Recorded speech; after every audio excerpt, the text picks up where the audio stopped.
Welcome to Le Arte dell'Arme, the Bolognese podcast, where we discuss the intricacies of the Bolognese tradition.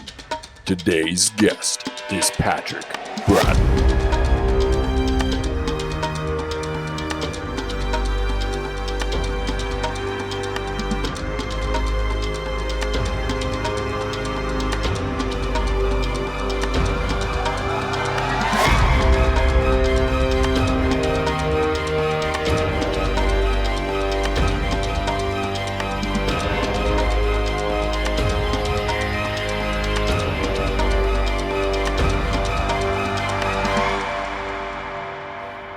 Today's guest is Patrick Bratton. Patrick, welcome to the podcast.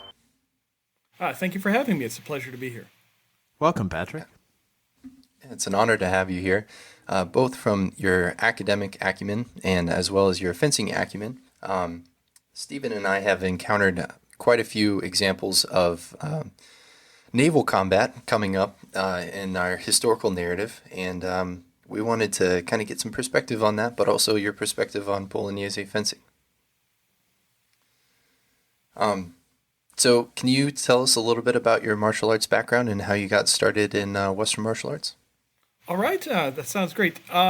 It's one thing I have to do ahead of time because this is kind of the first interview I do like this that sort of blends my side gig and my main gig, is I have to give a disclaimer that these are my own views and not necessarily those of the Department of the Army, the Department of the U.S. government, which I normally don't have to say in a fencing interview, but I'll say those here.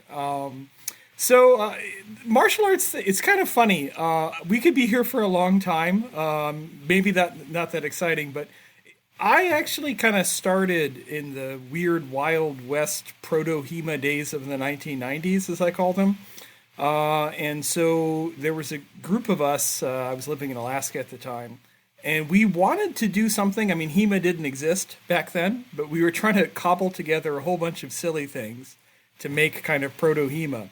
And so we dabbled in the SCA, we dabbled in Olympic fencing, we did some proto-LARP with boffer weapons. We had very limited texts back then. We had that Elizabethan, that book of the 3 Elizabethan fencing manuals. I think somebody had a copy of Angelo, and I think there was some reproduction of Talhofer that we had. And that was about it. And we messed around with Shinais and things like that. So I spent a lot of time in Asian martial arts, started with Tong Soo-Do, Korean karate, and did a bunch of things. But it was really interesting toward the end of the 1990s, like stuff started to sort of gel. And so that's when I remember, like when Terry Brown's English martial arts came out, or John Clemens's books came out. I remember buying them for a friend, not for myself, but for a friend. And so that really kind of changed the game. Unfortunately for myself, in about 2000, I got out of historical fencing and martial arts, grad school work. That kind of stuff. But I watched it from afar, and I would remember following things on Sword Forum and when things moved to social media and stuff. And then I got back into doing this about 2013, so about 10 years ago. And so I was interested in getting back into something as I got older, something that keeps me active. So I got into historical fencing again, and also some Asian martial arts as well. But it's kind of interesting because I can see debates and things on social media or when I'm at events, and I'm like, oh, I remember when those things happened. The more things change, the more they stay the same. Yeah. Right. The great afterblow debate that's going on right now and raging. Oh, yes. Oh. Well, that's awesome. So you've definitely, I mean, you've got one of those perspectives where you've seen it from all sides in the development and the growth. So what got you interested in historical fencing outside of just like what kind of drew you to it, but also what brought you to Bolognese swordsmanship? The one true art. True. That's right.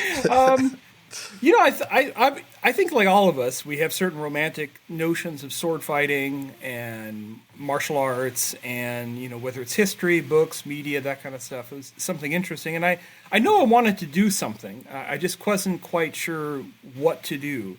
And so at that time, when I was getting back into this, it was funny. Back in the 1990s, everybody wanted to do rapier, and then since Lord of the Rings, everybody wants to do longsword. So that's an interesting cultural shift that I've seen. But when I was getting back into it, I wanted to do saber for I don't know, a variety of reasons. Too many 19th century sort of reads or something, Napoleonic era, that kind of stuff. So I was living in Hawaii at the time, and I found an Olympic fencing club that also did some HEMA. And it was run by this guy, Colin Chalk, who's sort of one of the most famous Olympic fencers to come out of Hawaii. Fencing's not big in Hawaii. It's a very small community. But I thought, wow, this guy does fencing. He's done fencing for a long time. They were doing mostly Fiore for the HEMA out there. And so I joined up with him and was doing some cross-training, sort of HEMA and fencing. And Colin was nice because he learned sort of very traditional French fencing from a French fencing master who was out on the West Coast, Léon Auriol. And so when you worked sort of foil with Colin, it was very traditional sort of 19th to 20th century foil rather than where foil sort of gets up with the Olympics later on. And so I got into that, and I was looking for something to do with saber. And when I asked for recommendations from people all sort of said Hutton or Roworth, a lot of these British saber books. And I got them, and I read through them, and I felt they were just a bit too simple. There wasn't enough sort of there to make a system. And so I kept looking around, and I eventually stumbled upon Chris Holzman's book on Radielli del Frate saber. And that kind of threw me down the rabbit hole of Italian fencing in general. And so I finally found a system there where I thought there's enough that, you could really learn how to do this at a high level. And so from Del Frate's sort of saber, I got curious about other traditions of Italian fencing. So dabble and do a lot of stuff with later Italian sort of dueling sword, also with Marcelli, the Roman Neapolitan system of rapier. And then eventually, although it's not my focus, I do dabble a bit in Bolognese, and so been interested in particularly the two-handed sword of Marazzo, and then also interested in Vigiani and then also Della Goce in terms of the single-handed sword. I was lucky because as I was starting off on this journey for Italian swordsmanship, I was going to the Sonoma State University Fencing Masters program, and Richard Cullinan often would go there pre-pandemic. And so I saw Richard with this big two-handed sword one time, and that was always my dream sword when I was a little kid. Like all of us, right? A big, giant two-handed sword. Who doesn't like two-handed swords? And I asked Richard, I said, can you teach me how to use that? And Richard, being Richard, he said, sure. And so he introduced me to Marazzo's two-handed sword. I had a good time, and so whenever we would meet, I'd ask Richard for some lessons. We also did side sword and targa, and I really enjoyed it. When I moved here to Pennsylvania, I was able to find Mark Donnelly's school here, and we did about a 2-year curriculum going through a lot of the Bolognese material, and Manciolino, Marazzo, lots of different things. It was quite good. And I think probably the most memorable experience I had several years ago, I went and visited Jacopo Penso School in Turin and just did, for about a week, I just spent with them the way that they train two-handed sword from Marazzo. Really impressed. It kind of blew my mind. And it's always the case when I visited a lot of the European or particularly the Italian HEMA schools. They're serious about training. They're serious about realistic interpretations. And I don't mean to, always denigrate us here in the United States, but oftentimes, like, HEMA in the United States is like, hey, I got a buddy. I got a backyard. You got a book? Yeah, let's go, right? Yeah. And it's cool. It's the kind of Wild West of HEMA. Like, I went over there, and I'm like, they're guys, what do you guys do? Well, we train 3 hours a night, 5 days a week. Oh, wow. Okay. I can only dream of that, man. So I saw that, and I was like, "Wow, okay, that's how you run a serious historical fencing school." So, and I've tried to keep that with me. I mean, one of the things, not to be a disappointment on your podcast, I don't, at least in my school, I don't teach a lot of this. I do some of my own practice and things like that. One of the issues I've had is we are a 2-night-a-week club, and so we have sort of 3 to 4 core weapons: saber, the dueling sword, rapier. And then we do a fair bit of Spadoni and Montante work. And try to fit everything in some sort of rotation with bringing in Bolognese. I've not managed. But we had a fun session kind of with the holidays with December. We had a lot of people in and out, and so I did a couple of fun nights. So I actually ran them through Marazzo's two-side sword material one night. We had a lot of fun. So it's been good. Stuff. I'm hoping to bring more of it in the future. I've got a couple of guys, one in particular who'd been asking for a long time about two swords. And I'm like, well, we don't really do two rapiers, but we could do two tie swords. So we did that, and that was probably the funnest thing he did. So we'll do it again. It's awesome. It's a total that's perfect now. because, but the best thing is Ascanio, the guy that fights the duel of the century, the famous two-sword duels. We found that he was at the Battle of Lepanto. So when we start talking about Lepanto, we'll have you back on because we'll talk about all sorts of like crazy stuff, and then we can talk about two swords too. That'll be perfect. I love it.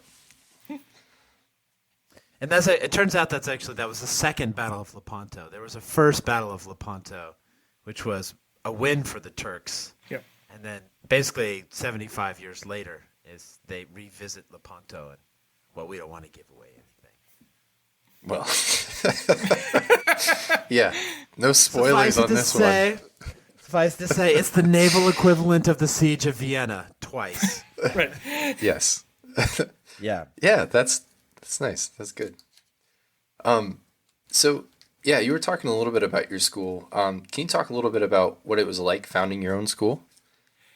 Oh, it's interesting. I think it was funny. I was talking, a friend of mine from up here had relocated to another state, and we actually had a Zoom call this last week, and he was asking me about trying to start his own school because where he's at, he didn't find anything that was a good fit, so he was looking to start one. And it's really interesting because I think one of the problems that we have is that I think anybody who's drawn to historical fencing or HEMA, or SCA or any of the, Bohurt or any of the associated sort of historical sword fighting arts, I mean, we're kind of by definition a little bit kooky and probably pretty romantic, right? Right? We're probably down. not, probably who we are. And so I think one of the problems is we think a lot about things that might not matter that much in trying to get a school, like, well, what text? Well, should I use Marazzo or Manciolino? Right? We'll spend a lot of time on that. But things like, how do I get a facility? Or how should I advertise? Or what kind of insurance do I need? Boring. Right. Not too exciting for most of us, right? So it was interesting. So I moved here to Pennsylvania about 6-7 years ago. When I moved, I knew I wanted to open up a school, and I didn't really know how to do it. I had some teaching experience before at Collins Club, running kids classes and running classes for him, but not actually running a school. I learned a lot. I taught saber at a KDF club for about a year, and I learned a lot about how a club operated and how things work from a nuts and bolts. And so after that, I decided, hey, I'm going to go and open up my own place. And it's been interesting. I think the thing that really helped us is that we basically sublet from a kung fu school that I'm already go to as a member. And so it's allowed us to have a much easier access to a facility and then also some nice cross-training. So we have a couple of the high-level kung fu black belts that come to our class.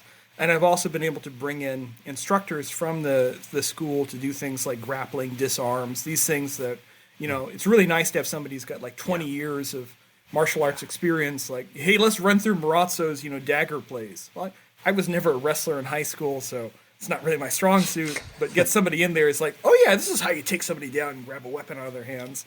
Has been quite good. So we've been here since, I guess we've been here for about 4 years now. I live in rural Pennsylvania. It's not really a large area, so so I've got about 20 or so people with about anywhere from 8 to 12 showing up on a given night. We do 2 nights a week, and then we have once or twice a month we have a Montante Spadoni or pole arms or something we can't do inside class that we do in my backyard or a park. And then we've been running through some different structures for the class. Our 3 core weapons are the saber, the later dueling sword, and the rapier. What I'm doing this year is I've kind of changed up the format, and we're based more on themes or concepts rather than weapons. So I've broken the people down into subgroups or study groups depending on their weapons. But we essentially run through the same concept no matter what the weapon, with slight adaptations for saber versus rapier or something like that. And we'll see how it works. So I've been trying to a way to do 3 weapons in 2 nights without rotating through. Like so that we'll idea of see how that connecting them goes. thematically. That's great. Yeah. So I It's think a- that kind of. oh. So I was going to can I kind of jump in? ask a question to build off of that, but yeah, go ahead. Go ahead, Steve. So you're both a teacher and you've also been through the Sonoma program. How do you think that's influenced your approach to teaching? Interesting. This is I can get real geeky here because Get out, man. That's what we're here for. I teach for my day exactly. job. So I think one thing I try to do, and this will sound a little cliche when I say it, is I'm really interested in varieties of pedagogy because I mean I've been sort of teaching professionally for about 20 years, and different people learn differently, and people will also learn differently at times in their lives. And so I'm always interested in not having sort of one pedagogical method, but having a multiple ways of doing things. And so there are some times in class where I'll run things pretty traditionally or pretty classically in terms of sort of traditional, sort of 19th, 20th century fencing pedagogy. But I'm also very interested in, experiential learning. Like, here's this problem solve. I'm not gonna say anything. Just have some fun. See what you can do.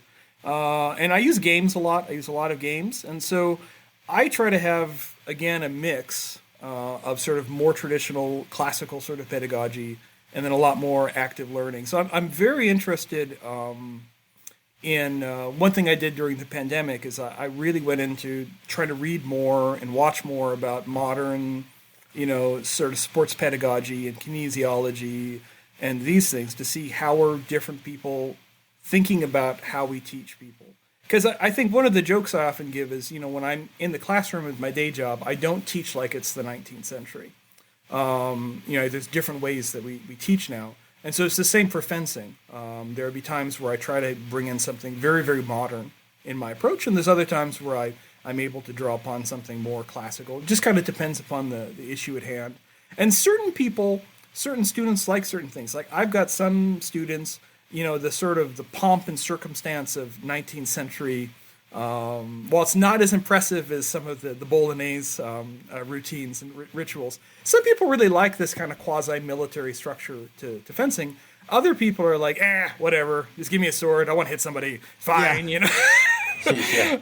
So it kind of depends on what we do. And I really like, my goal is that people have fun in a safe environment, and they feel that they're improving themselves, and they're getting better. So much of your work developing the body of knowledge that we call HEMA, or its ilk, is the product of enthusiastic amateurs. As a professional academic, how do you differentiate between good research and bad research?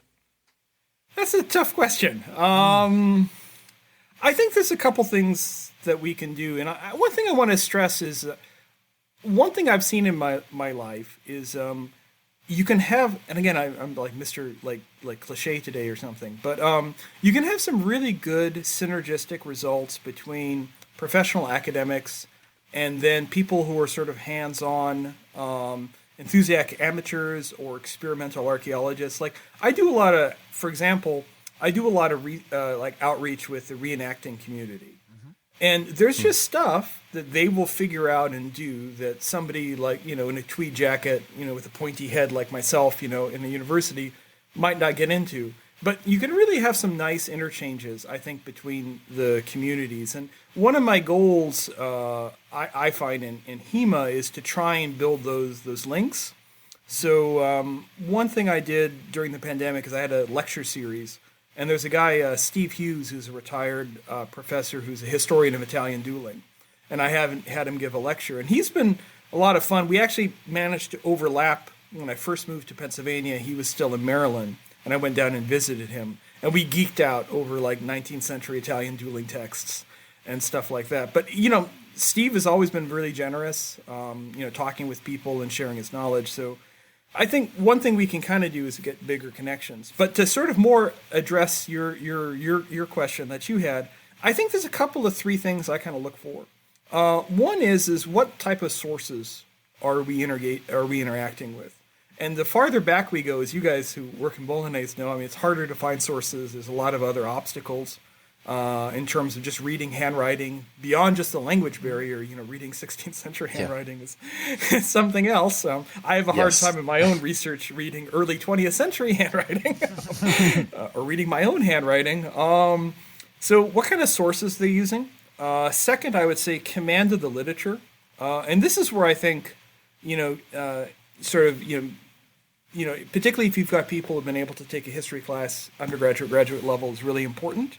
And then I think one that's really tricky is to being able to contextualize something within a larger setting so people can understand sort of what it is they're dealing with and looking at. Because it's hard to sort of look at one thing in isolation and then know the significance of that.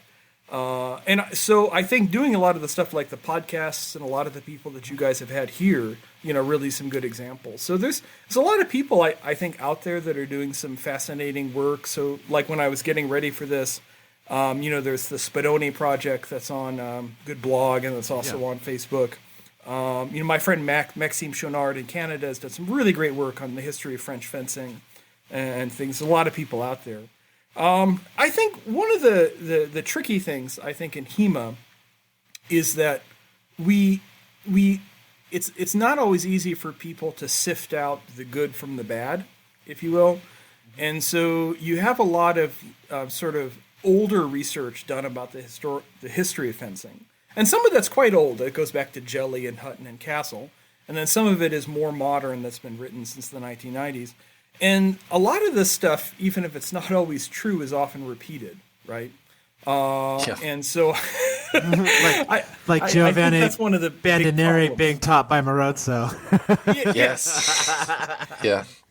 So it's funny, I'll go to events and I'll hear something that somebody will say. And I mean, I'm not an expert on a lot of stuff, but there's some things that I know fairly well.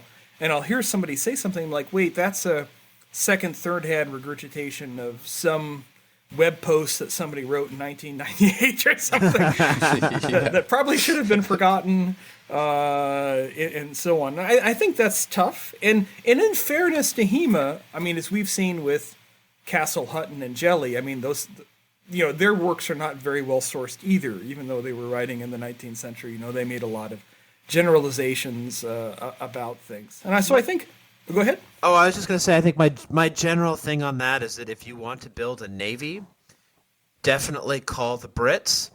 But if you want to study Italians, if you want to study fencing, you call the Italians. Right, yeah. Well, it's really interesting you say that. So, for example, one of my pet peeves, both in HEMA and then also in teaching, is, at the end, I think people forget this, but in the United States, we really have inherited this sort of Anglo-Saxon worldview and history, right? And so if you ask people, Americans, if they start learning about history, will probably learn the 100 Years' War from the English side. Absolutely. Right? Yes. They won the 100 Years' War at Agincourt, as we all know. Right. So it's one thing I don't think people internalize enough. And so you get a lot of this kind of weirdness, right, where trying to learn something as complex as Italian Renaissance history or the Italian Wars, that's, a lot of people are like, hey, I know Henry VIII, that's enough, right? I don't need to know about the rest of this kind of stuff. And it, like your comment you made about the navies versus fencing is very true, right? Where I think a lot of people take, the words of Hutton or Silver, take two Italian phobes, for example, and they start talking about Italian fencing. We're not talking pasta making. Why would we actually know what they're doing, right? Right. And I think that's unfortunate for a lot of HEMA. Like I've seen some presentations and stuff. And I'm like, well, maybe. And I think that's a struggle. Having said that, I mean, there's lots of good people out there doing good research. Yeah. So it's but I think the thing, if I was to kind of make a suggestion for people, is more on that, doing a good literature review and a good context. Because, for example, like if you think about fencing history, there's been a lot of work the past 20 years on the history of dueling. In almost every European and Latin American country, early United States. And I've not really seen as much engagement between that academic community and these historical fencing researchers as I think there could be. Okay. And we can learn a lot from each other, I think. Yeah, that's something that I think is really interesting. I think that's where I think kind of like what you were saying, where there could be a really beneficial interconnection between academia and the HEMA community is, I mean, if you go back and you read, just books from 10, 15, 20 years ago, there are a few that I've read, like there's one called The Art of Renaissance Warfare, and there are a few others where the ideas that they have about weapons and how they were used are just really wrong, Of course, like they're building off of what were sort of the same sort of ideas, right? These bad ideas that have kind of descended through time, and some of them have come through academia, and some of them have just been, sort of popular fiction that has just kind of worked its way into the general consciousness of, this is generally accepted. So nobody's going to challenge you on it if you say a sword is like super heavy or something stupid like that. But used for breaking bones. One of the inspirations behind that. Oh, go. Sorry, I thought you were done. I was going to say one of the inspirations behind our detailed history study of this duel is that people when they think of history at the time, it's really in a lot of generalities. They don't have a lot of data to draw from, and it's the same thing when you study something like World War II, where you have a lot more information. When you find that people are speaking in generalities and you start delving into the details, you find the generalities just don't really mean anything. And to get that deeper knowledge, you need to know those details to have that fine picture, or else you just sort of end up like the Huttons of the world, just kind of regurgitating your own vomit. Right. But I mean, I think that's kind of the interesting thing too, right? Like, I think that different weapons have different perspective as well. Like, there's still so many things that we have yet to explore and that we've kind of kept a narrow focus on. I mean, one of the big things, and I brought this up a while ago, really early on with Devin Borman on the podcast, was this idea that did the Italians actually see themselves as having strictly a European perspective, or did they have more of a Mediterranean perspective? And when, we're about to talk about the Venetians, and for the Venetians, they had a Mediterranean perspective. So did they see themselves necessarily as citizens strictly of Europe and of Christendom, or did they see themselves as citizens of the Mediterranean, and did they see themselves as more of kind of from that multicultural standpoint and kind of having to interact in that multicultural world? And how did that affect the way that they used weapons? Because, I mean, if you're talking about a naval-based empire, I mean, obviously your weapon considerations are going to be vastly different. So when we see weapons that show up primarily in Venetian museums that are artifacts of, something that might have come out of the arsenal, were they designing those weapons for a specific reason? Did they have that square pommel because maybe it doesn't slip out of your hand as much as something like a round pommel or even like a pear pommel or something like that might have if your hand is wet because you're on a ship or something like that? There might be more considerations. Who knows? But those are things that we can start to ask like really interesting questions and understanding the historical narrative and getting that depth, and then connecting with academia can really help us flush those out. I think you raised two really interesting points. One is I'll do the weapon one first because I think it really gets overlooked. I think one of the problems we often have is that our interaction with weapons is to fight with them, right? Right. I mean, that's, I got my sword, you got your sword, we've kitted up, we're in the ring, and we go, right? And yeah. I think one of the tricks, though, is, right, we don't really think about how people lived with the weapons. Right. How they were produced, how they were used. And I think we often have this kind of neo-Victorian competitive idea about the efficiency of weapons being all that they're good for. And I think people often lose track of was it easy to carry, or was it easier to hold on to on a ship, right? Even if it wasn't, maybe it was a shorter length, perhaps, right? You wanted a shorter length on a galley or something. And I think those considerations often get left out if we're purely in thinking about tournament fighting and modern training of HEMA. I think we lose track of that. And I think we also lose track, too, of the kind of cultural perspectives of weapons.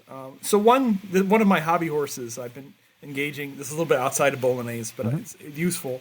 I engage a lot with the 18th century reenacting community here.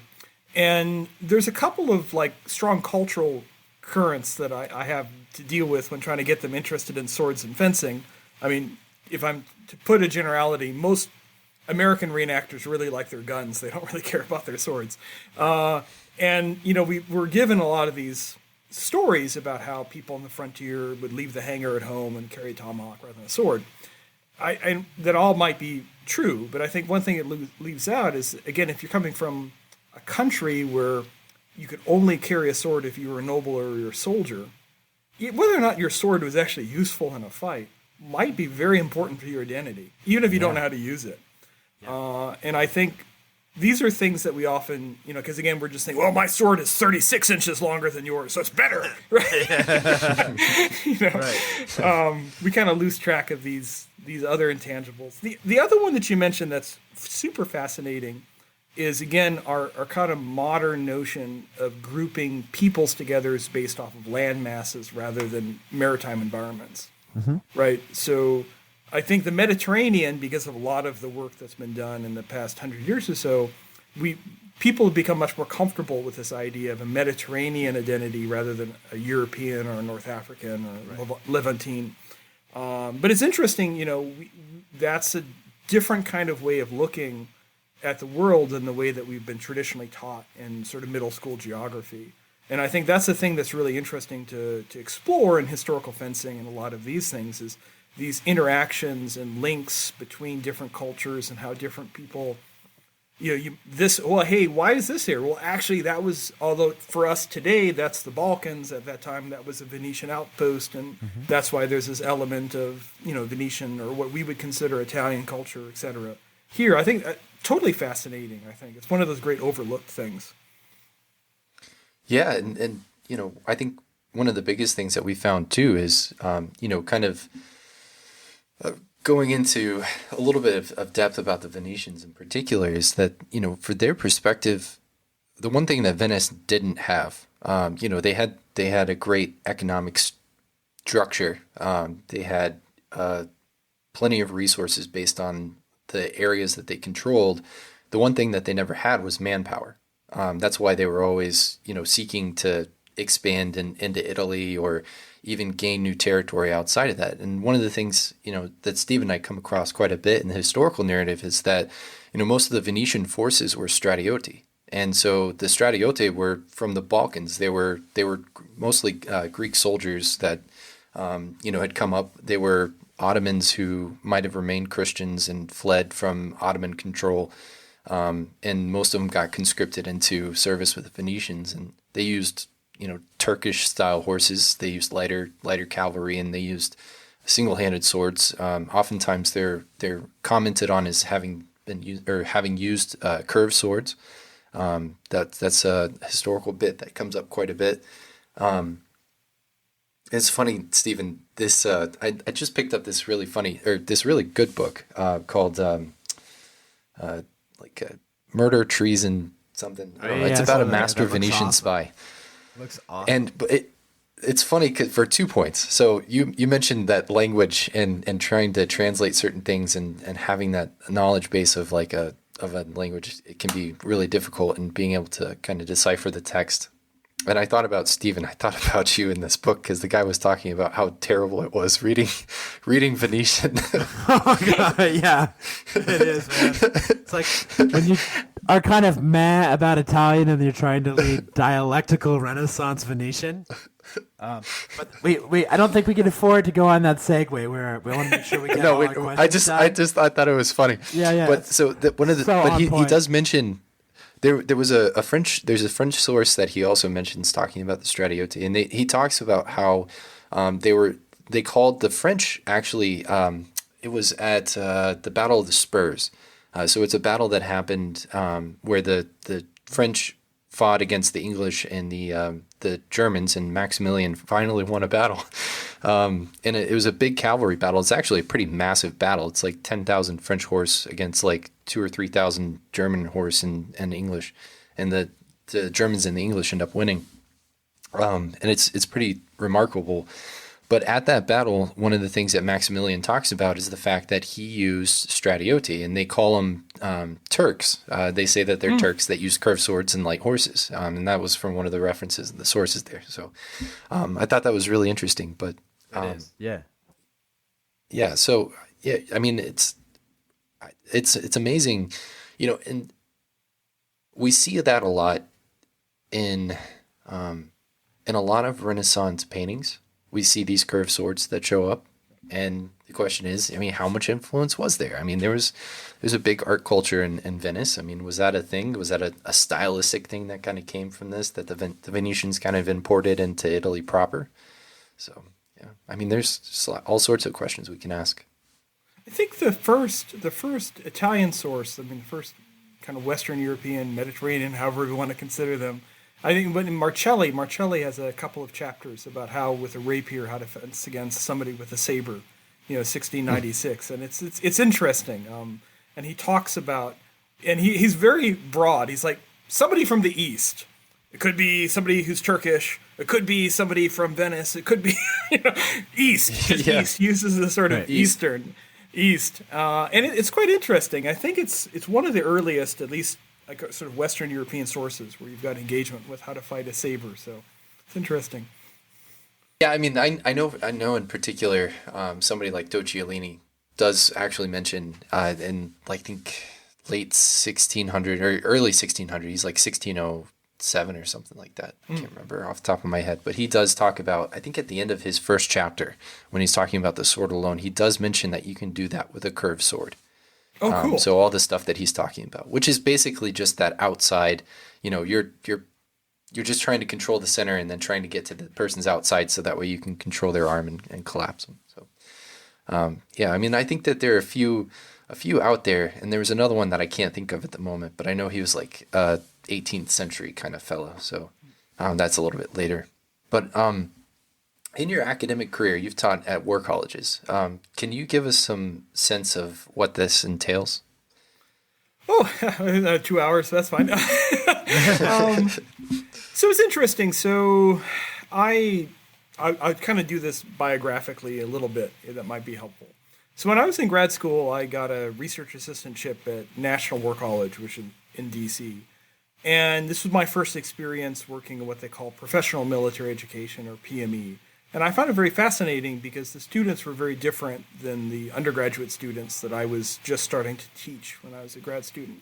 And so that kind of got me interested in this. And so I've spent, I was at a civilian university in Hawaii for 10 years, but that university was a large provider for military education, just giving the military presence in Hawaii. So I've basically been teaching military students for about 20 odd years now.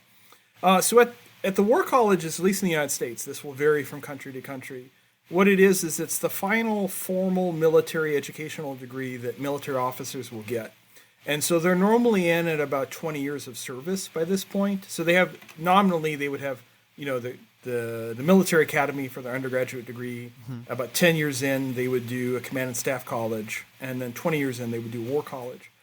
And so they've got 20 years of service. So they'd be, at least in terms of Army ranks, would be a lieutenant colonel or a colonel. So an 05 or an 06, we would say in modern government sort of acronym stuff.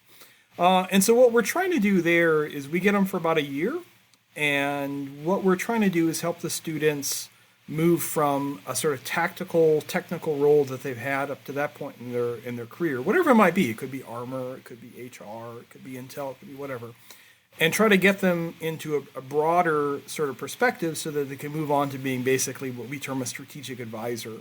And so our curriculum is very varied. It's not like a traditional master's degree. They get a master's degree when they're done, but it's very accelerated because they have to do a master's degree in a year. And so, at least for us, we kind of do sort of theory and history of strategic thought. We do national security. We do leadership, operational planning, sort of defense management, defense industry, and then a couple of electives. And so what we're really trying to do is both broaden the student to see other aspects of what the government and the defense community is doing, but also get them a little more exposure to different parts of the world and things like that. So we have a regional program. The students are supposed to pick a region to learn more about a region they're not familiar with. So that's actually a big part of my job. I'm the head of the South Asia Studies regional program. And so we try to introduce them to what they're doing there. So for me in my role, I teach the History of Theory and Strategy course, and I run the South Asia program. And I'm a big proponent of experiential learning.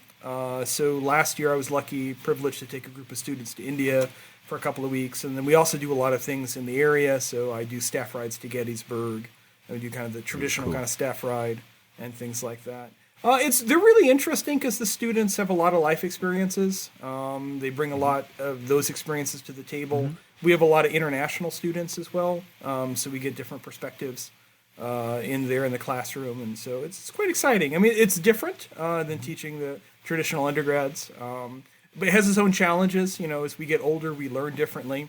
So my students are they're very funny because they're at their age like, that's a long piece of reading. I'm like, it's 20 pages. Come on, read it, right? And so, the perspective gets a bit different. They're busier, right? They have families and these types of things. But it's probably a lot used of to fun. telling people what to do rather than being told what to do. Yes. We do a lot of. It's interesting. We do a lot of pedagogical socialization to make them into students. Yeah. From being colonels. It's interesting. So basically, the idea is being able to, so they could take their skills and then apply them into the sort of like cultural, economic context of an area, so that they can understand the big picture connection. That's the idea. Yeah, particularly in our regional program, that's what we try to do, and to get them, because again, I mean, a lot of their time has been spent, not necessarily all of them, but many of them, very sort of technical, tactical. Mm-hmm. Like you might have had somebody, the one thing to keep in mind, the Army is a really big organization. Right. And so, you might have had somebody that you think, well, this person's an Army person. And from the outside, we tend to think of military forces always being the pointy end, right? The people doing the combat forces, combat arms. But a lot of people in the Army might, work in HR or health management or logistics or communications or things that would be very similar to working maybe in a hospital or so UPS they just do, or something. Like right? they're like civilians with great posture.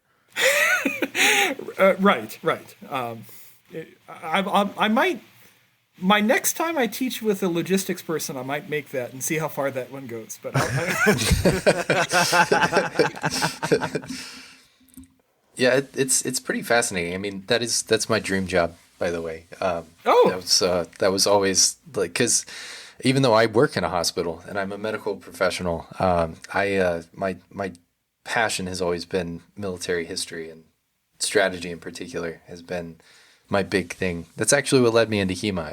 I was reading through everything that you can possibly imagine. I was actually just reading through Germany first, and then Clausewitz, and then I came across a line in Clausewitz, and he says that warfare is nothing but a duel on a larger scale. And I was like, I need to learn how to fight a duel. And then I found my way to HEMA. So here I am, 6 or 7 years later.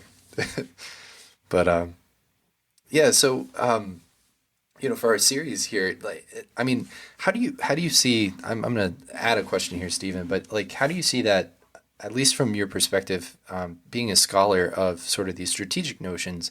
How do you see that kind of fitting into that fencing perspective? So like taking Clausewitz as an example with kind of approaching, do you ever find yourself using that mindset as you're going through like a fencing situation in like a tournament or something like that?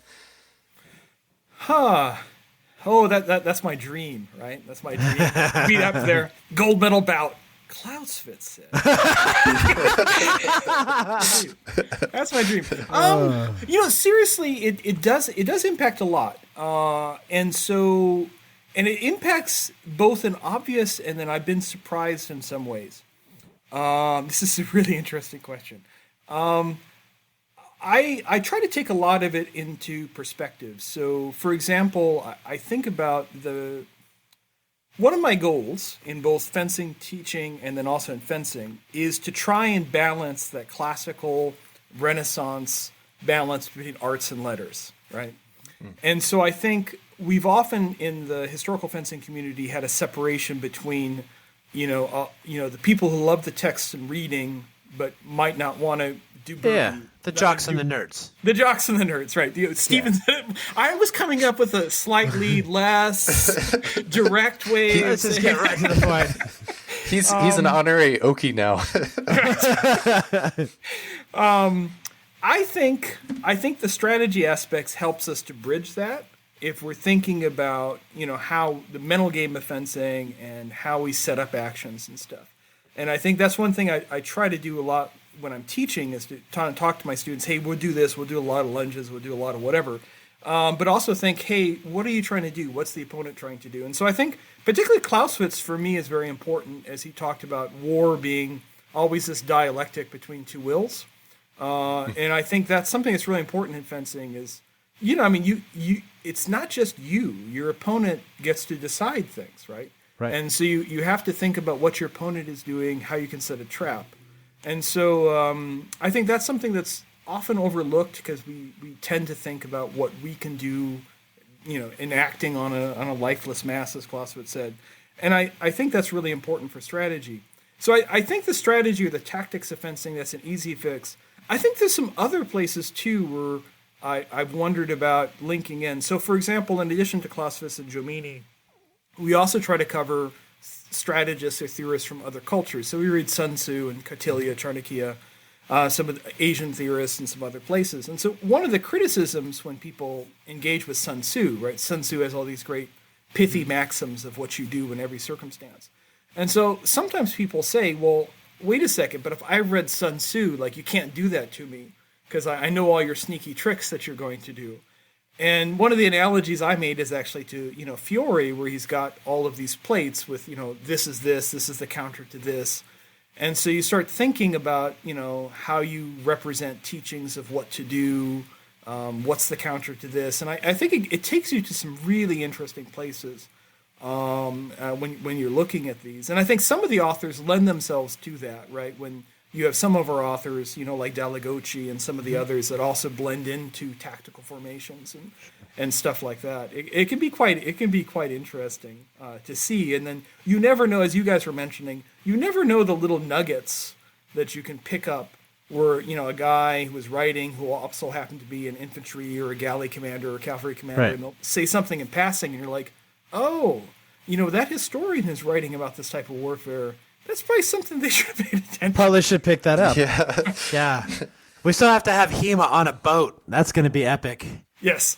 Yeah. A couple galleys out on the river and, have at it. At our next Oktoberfest, there's a pool that we have access to, and we've actually talked about doing Dusac on boats in the pool. We're trying to figure out the safety and logistics of it, but we're going to totally do it. If you lose a few people, it's okay. Yeah, I mean, there's sacrifices to the greater good, right? Think about how much knowledge we'll gain from that. Exactly. So one of the things that you said is actually pretty striking to me, because I think, Manciolino and the Anonimo in particular have a lot of really good information about sort of the strategic approach to fencing. And that's one of the things that I think has always kind of drawn me to them.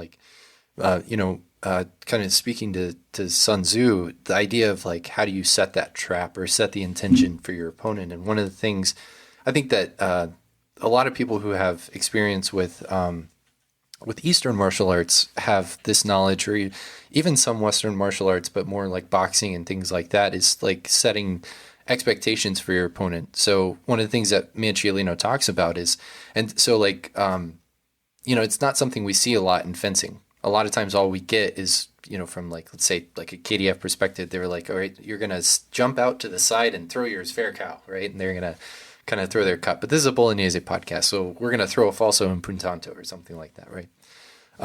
But one of the things that's interesting is Manciolino talks about that, where, in order, he talks about when you're fighting against a skilled opponent, you should basically give them the same attack multiple times in the same way. So that way you set the intention in their mind, and then once they've started to give you a conditioned response, you break that conditioning and you give them another response, and that's where you'll throw the feint or something like that, right? So like there are these like deeper strategic notions that are kind of like baked in and even written into some of these texts. It's just, like you said, it's kind of hard to kind of find them. Every once in a while you'll come across them and you're like, that's it. But like kind of flushing that out and building out that notion and that greater idea, I think is super fascinating, because then for me in particular, and perhaps for you, is when I go and I read, some of these great theorists of strategy, I'm sitting there and I'm kind of correlating the two things. I'm like, right, there it is. Like, here's my moment to fix and flank, right? And I'm just like, yeah, that's it. That's exactly what's happening here. Now, whether or not I can get that through to my students, like here we're going to fix and then we're going to flank. And this is the idea that we're going to go here, and then they're all lost and they're kind of looking at me. But in my mind, that's what I'm thinking, as I might be describing a more simple action. So. One of my fencing mentors, Francesco Loda, always says, fencing is the art of talking to your opponent, gaining trust, and then lying to them. Right? Mm-hmm. Yeah. And I guess also like battle, like fencing, the key element is actually time. So that's really the decisive thing. And it's like, sure, they may know the answer to your trickery. The question is, do they know the answer to your trickery, and can they execute the counter in time? In time. And then when you're that's forcing brilliant. some person's, so basically forcing that stress on a decision maker, and then they're like scrambled and they have to make the right decision in time with a load of contradictory information. And that, I think that seems to be, especially starting from the 1800s, the element of increasing time intensity, I guess you would call it, seems to have been the path of military history. Clausewitz talks about it. Of course, Napoleon has his famous quote that he'd rather lose space than lose time, because he can always retake space. So, and right. Fencing, as we all know, sure, if you go in slow motion, I can absolutely counter that, but can I make the correct counter in the 1/10 of a second in which I have to make a decision? That is the hard part. Right, and that's another thing too. I think that especially with the Bolognese authors, like looking at what Manciolino's very last sort of addendum and his general advice is to, constantly change your guard so that way you never convey your intentions to your opponent. And that's kind of a whole idea of it too. Is creating these false notions of what it is that you're trying to do to your opponent. You're not trying to communicate. If you just hang out in Coda Longa Stretta the entire time as you come up against your opponent, it's really easy to figure out what's about to happen. But also, I think that there's a deeper aspect to that too. And this is a really deep subject that maybe we can come back to again in another podcast. We're gonna have Patrick on again, assuming Patrick. Yes, absolutely. Yeah. But maybe we should talk about our series. Well, I'll draw this into the next question here in a second. Excellent. But I think, right. Yeah. So I think that one of the things that's really interesting is that's where like the guards and why the guards are so important in the Bolognese system are so important, and why there's so much emphasis on the guards. And you have Manciolino and Marazzo's sort of long discussions of what are the guards like what can they do? What are their limitations, right? What can they do and what can't they do? And knowing that, having that knowledge of all the ways that you can attack from a guard, all the ways you can defend from a guard, then you will know exactly how you can attack. So, but speaking of attacking, and speaking of guards, in our series on the duel of Hugo Pepoli and Guido Rangone, we've come across this naval battle known as the Battle of Polesella. Can you tell us a little bit about this battle? It's really interesting because there's a kind of a historical discussion about why this battle is not as well known as some of the other battles during this war, during this time period, and how in some places it's better remembered than others. Maybe the Venetians would like to forget it, right? But it's kind of mostly sort of still with us, just because of Orlando Furioso, right? For the epic poem that's this very typical of this 16th century chivalric literature that Cervantes was always warning us about, right? In Don Quixote. Again, you guys have talked about the history of the war and things, right? But this takes place, in 1509 in a really dark time for Venice, right? So there's the League of Cambrai, which is basically everybody against Venice, at least at this time. It changes later and stuff like that. And so again, you talked about the manpower shortage for Venice, right? So in the previous century, right, Venice works really hard at carving out this terra firma empire in northern Italy, and it becomes, the most powerful Venetian state. And then all of a sudden, everybody else is against Venice, and it's losing terra firma. And of course, it had just lost a larger, major battle with its mercenary forces earlier. So there's this kind of desire for Venice to regain the initiative, to punish Ferrara, if you will, and to try and get things moving again. And I think in hindsight, there's many things here that on the surface for the Venetians look very attractive, right? The Duchy of Ferrara is not exactly like picking on France or right. Holy Roman Empire. It's not a really big state. Right. And I think one thing that's we don't often talk about, is the use of sort of riverine warfare by the Venetians the whole previous century. And so they had a lot of experience with this, so it's something that they had done before. And so it looks very attractive, right? So they're going to get this big maritime amphibious operation. They get together, 8,000 troops. They get about 17 war galleys, and they go up the river, and they're going to go punish. And it gets to be this kind of crusading spirit, right? They get a lot of these gentlemen, adventurers and other people who want to go there and get booty from pillaging and so on. So they go up the river to go do this. Now, the expedition was pretty controversial, right? There was a lot of internal politics about go, no go. But again, the attraction of punishing the duchy and again, the attraction of the plunder made it so that they did that. So the Venetian commander wanted to have, additional land forces support that he said that he wanted to have to do this. For various reasons, that land support got held up or hung by Verona because of other things going on in the campaign. So in hindsight, right, you have this very risky proposition of 17 war galleys and smaller ships, several thousand men, all the way up there in the duchy. And again, of course, the opposing forces are gathering steam. And of course, the way that the Venetians and their troops and so on have sort of plundered the territory did not leave them many friends in the area. Which I think also, while it's not clear from some of the secondary sources I was reading, that probably also negatively affected their ability to gather intelligence about the area in which they were operating. Oh, right? that's an interesting point. Yeah, right, if you're pillaging the population, they're probably not going to tell you, oh yeah, they're going to come get you guys later. Right. Yeah, you're not going to get many secrets that way. Yeah. So the Venetians, they're stuck up there. Trebizond is stuck up there. Now the Venetian government saying, hey, wait, this is really risky to risk war galleys like this. Maybe we should bring the war galleys back. He put up at this position that he thought was defensible, put some redoubts on the shore and so on. And then this is the kind of thing that's kind of interesting about the battle. There's many things interesting about the battle, right? He sets up this galley bridge, right? He builds a bridge. He ties them all together. I'm sure there were great tactical reasons for that, right? It gets the troops back and forth across the river and so on. Apparently, the Venetian government didn't like this. They said, hey, free up your galleys. Then he rebuilt the bridge with other ships, but it rained, I believe, and then the river rode up, so he had to rebuild them with the bigger galleys. And then he also had some tiff with his cavalry commander. They didn't like each other.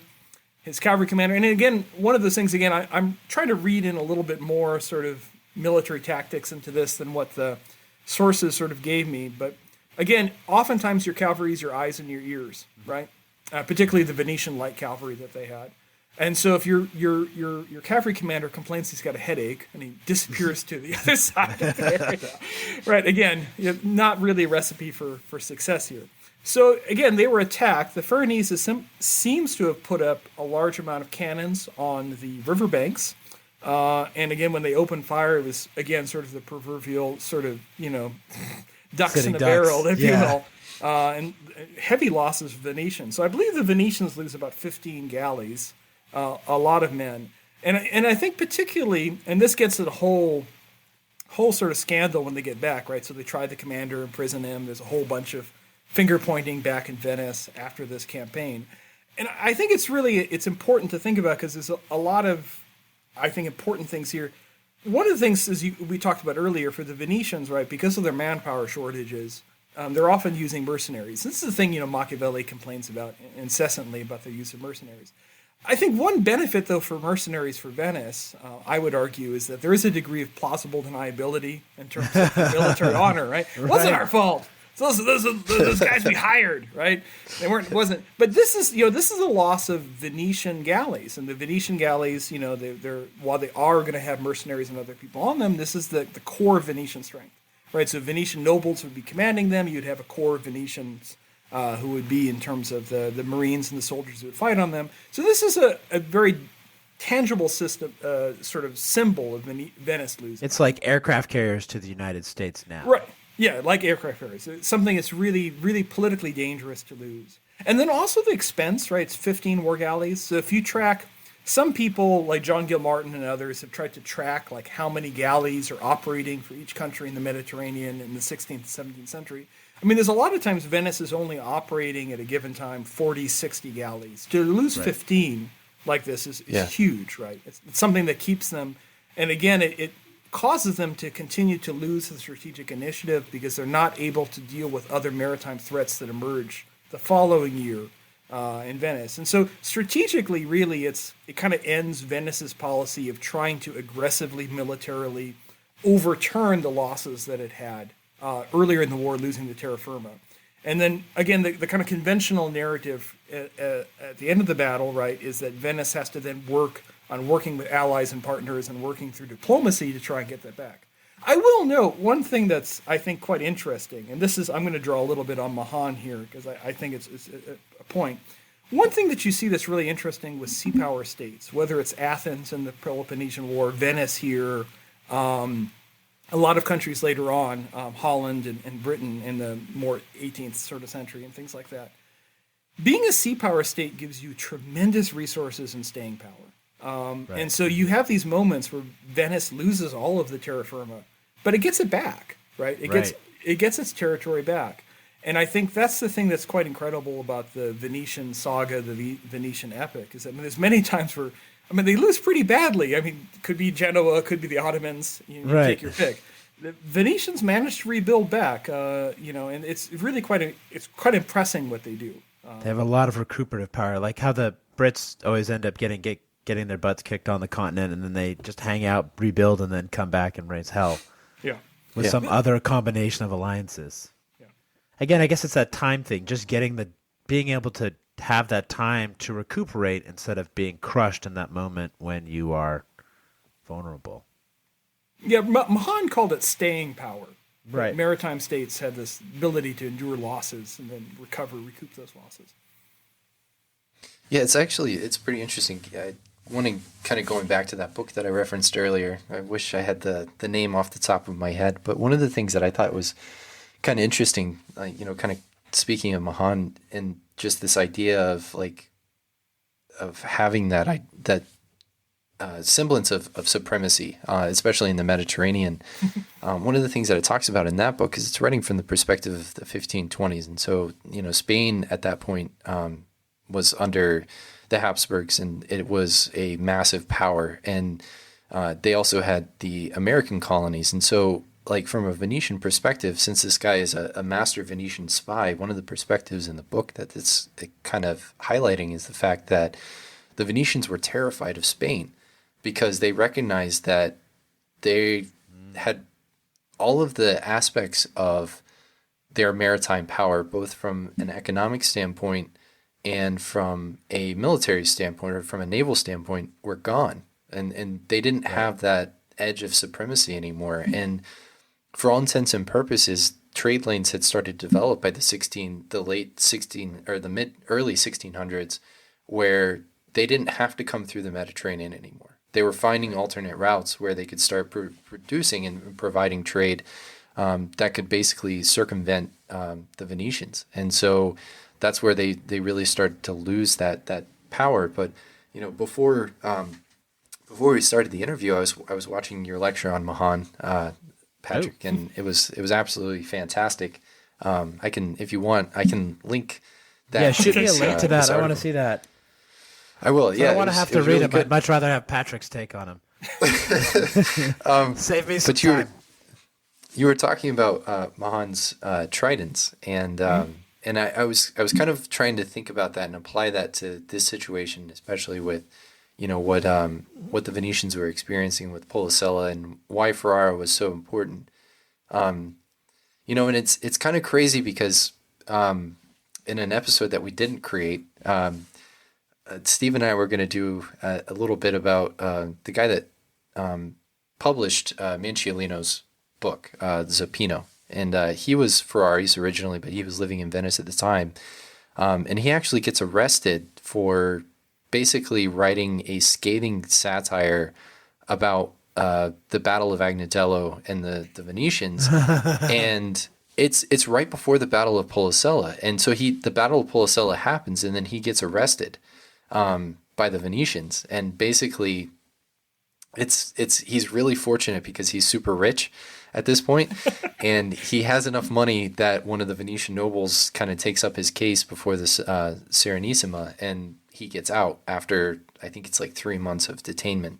But that could have gone really bad for him, like really bad. The Venetians were not the best when it comes to their human rights. I mean, by Italian standards at the time, they were pretty amazing. They were okay. Yeah, I mean, they were okay. I mean, by the standards of the time, it's like, you may be guilty. I'm pretty sure when I'm done torturing you, we're going to know for sure that you're guilty. And then we can hang you in public and get our message across. But so I guess what I was trying to get at, and the reason I see this kind of tying back to Mahan is you mentioned how the people in Polesella didn't necessarily have the back of the Venetians. And I think that Zappino actually provides a really interesting case study for that specific notion that there was a lot. I've actually found some other articles about arguments that were happening in the Serenissima about how people really didn't like this idea of Venice playing on the mainland in Italy. And there was a lot of contention and a lot of argument that happened around that. But then they were also very reliant on their sort of external empire. And that's where, from your lecture, I was thinking about that, where you're talking about the nodes and the proximity to sea lanes and things like that, and the position of everything and the strength of those nodes. And that's where like Venice's true strength really lied. And it wasn't in that mainland empire. It was outside. It was in Crete. It was in, along the sort of the Adriatic side of the Mediterranean, along the Grecian shores there, and Dalmatia and things like that. Those were their true strength, and those were the territories that they probably coveted the most. And of course, those are the ones the Ottomans went after, when they did try to take them out, right? And that's what eventually leads to Lepanto. But yeah, so I was wondering if you could just kind of speak to that some more, because I think that's really interesting in that sort of development.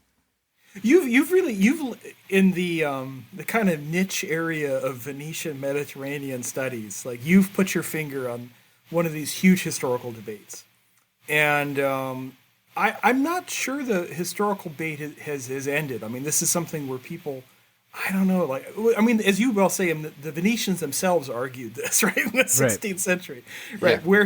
Where should Venice invest, the terra firma or its overseas empire?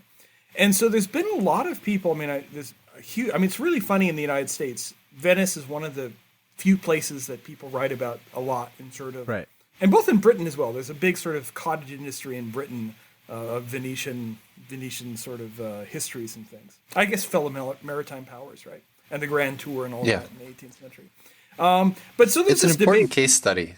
Yes, it's an important case study because they decided, sorry to take this on a tangent, but because I brought this up with somebody the other day, and they were a little confused by my statement. But the Venetians, their argument was isolationism versus staying as an active maritime power, and that's an argument that we still have today from a political structure. I mean, whatever side of the political aisle you land on, from a United States perspective, that is an argument that we have constantly from a strategic perspective. So it's incredibly important because they chose isolationism and they faded into the annals of history.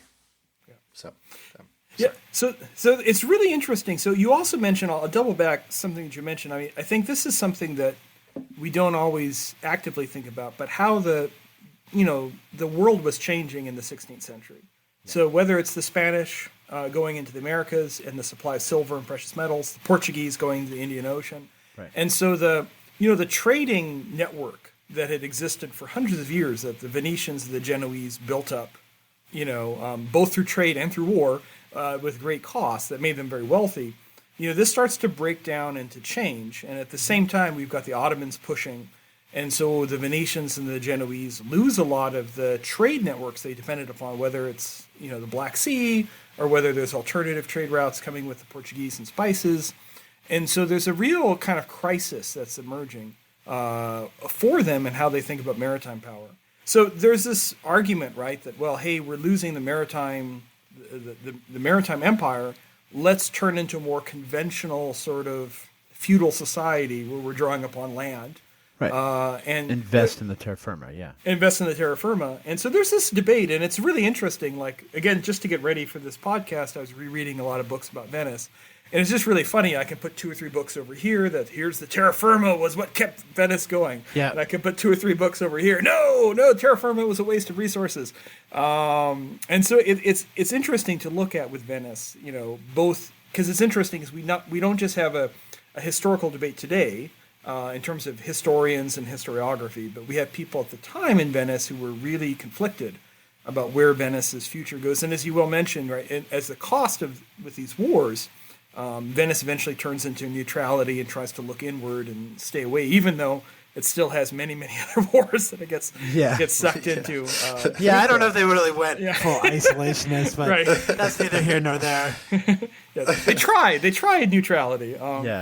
It's also, I think, too, and this is there's some really fascinating books on this. I was reading a recent book about Genoa, and one thing that's interesting is that we have a lot of books on Venice, but for like Renaissance Genoa and the role it played, we often have this conventional narrative that Genoa just disappears like sometime in the 16th century, Right. and Venice is there, and this one of the things this author was mentioning that I thought was quite interesting is that Genoa then starts playing this really important intermediary role with the Habsburgs and with Spain, and so I'll get eggheady on you for a second. So when Charles Tilly wrote a really great book on the formation of the European state system, and he refers to this early modern period as what he calls a period of brokerage, which is where you have a mixture, where you have a state, right, the Venetian Republic or the French king or whatever, but there's a lot of intermediaries who are private, who are brokers essentially to provide the services for the state. Mm-hmm. So if we think about Renaissance land warfare, we're very familiar with this, with mercenaries and condottieri and this kind of stuff. But Genoa plays this interesting role for the Habsburgs because the Habsburgs have so much money coming in from Spain. The Genoese then become like the financiers for the Habsburg Empire. And they also, again, with Andrea Doria and these other folks, provide private ships, right, that become the core of the Spanish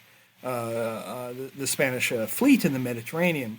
And so you see these interesting ways where public and private are intermingling in this early modern world. And it's quite fascinating. So, again, these things that the things that overwhelmed the Venetians, the ability of the Spanish to do something like, we're going to raise a mercenary army in the Low Countries to go fight the Dutch Rebellion. Okay, we're done with that. Disband that army, take that capital, move that capital to the Mediterranean, and then build up a fleet to go fight the Barbary pirates or something. The Venetians were like, my goodness. Well, how much money do you have? Yeah. Right. So again, and that's part of the thing is, Venice found itself again, fighting with powers, whether it's the Ottomans, the French, or particularly the Spanish Habsburgs. With just so much more men, resources than Venice was a kind of like the big kid in the small pool, and then all of a sudden Right. the sharks come into the pool, and you're like, oh. All right, guys, so I'm going to interject here. We're down to 45 minutes. Okay. Patrick, as a scholar of naval warfare, what struck you as noteworthy about the Battle of Polesella? I think it highlights a couple of interesting things. I think one is that it gives you this idea of complicating our notions of sea power or maritime power. Okay. So I think one thing we often do is, like when we look at military history on the ground, we were often drawn to big decisive battles, particularly in the Right. Western perspective, whether it's Waterloo or whatever it is. I think, on the other hand, though, and we do the same even more so in naval warfare. And part of this is just the maritime domain, right? It's just water, right? There's no stuff on it, right? So when we think about warfare on the land, even if there's not a big battle, we can make a map and say, well, the Venetians were here and the Turks got here, and you put things around spatially around cities and other forms of geography that we are aware of. When you talk on the water, most people can't really look at the map of the Mediterranean like, where is Lepanto? Or I'd like to visit the Battle of Lepanto today. The way you can, right? See the landmarks. Right. I take students to Gettysburg every year, and I mean that's really easy, right? There's the places, there's the hills, and then we always joke. We wait for the students to ask questions like, "Well, how do they fight with all these monuments? Do they hide behind them?" This kind of stuff, right? Like Lepanto or Jutland or wherever, right? I mean Salamis. I mean it's water. Right? Yeah. There's nothing there that Just we some as random humans, water. Right. Random water. And so we're naturally drawn to those battles because it gives us something tangible to regard the war, regard maritime power. I think the battle here is interesting because it shows that so much of naval warfare at the end of the day, if you think about sea power and its value, sea power ultimately matters if you can impact events on land. Because that's where people live. Right? So you can have big naval battles that are ultimately inconclusive. Like you could argue like Jutland was inconclusive on World War I. Right. Even though lots of ships sank. A lot of people died. So the thing here is you see an effort of the Venetians to try and change the land equation using what their assets at hand, using their naval power. Ultimately, it didn't work for them, right? And that's probably why it was also a very catastrophic defeat for them. But I think it's interesting because it shows you that sea power, the flexibility, the uses of it, what you use it for, I think is quite interesting. And I think it also highlights, this whole tradition I kind of mentioned earlier. I mean, the Venetians have been doing this for years. I mean, so again, when I was rereading stuff on this, I mean, stuff I forgot, things, but, they went and humped galleys all the way to Lake Garda, right? Right.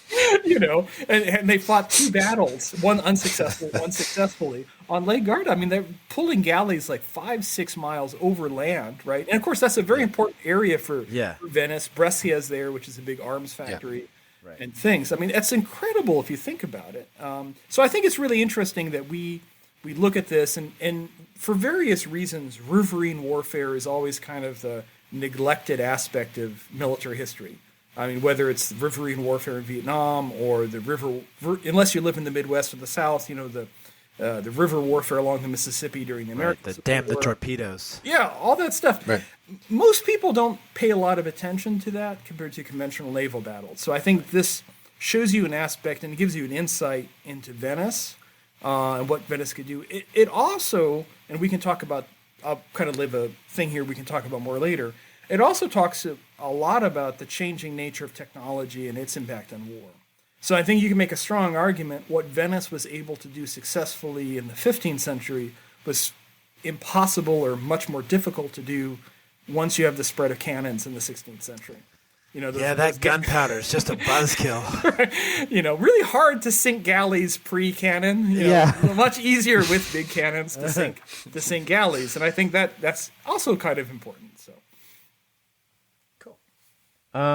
Does the application of maritime power onto land via rivers entail a different view of naval warfare than how we might think of it? So, for example, we haven't been able to carry battleships across land in many, many centuries, and our thoughts about naval warfare might be kind of related to that. How is it different then? That's tricky. I think one thing that's really important, and this is one of the big theses of John Gilmartin in his book and all his stuff on galleys is, Mediterranean naval warfare he argues is different than in the Mahanian Atlantic sense because it's intrinsically amphibious, right? So I can talk a little bit more about the limitations of galleys, but really, people are trying to use galleys and oar-driven warships almost intimately connected with what they're doing on the land. And I think the riverine warfare really gives us a very clear picture of that, where if you look at something like Lepanto or some of these other battles, it's easy to put that within a midway sort of, Trafalgar sort of thing where you're looking at naval forces on their own. So I think that's important. I think it's also interesting because, as you mentioned, the aircraft carrier challenge. One of the problems when you build really big, expensive capital ships is you do get this kind of sense of risk or risk aversion about using them.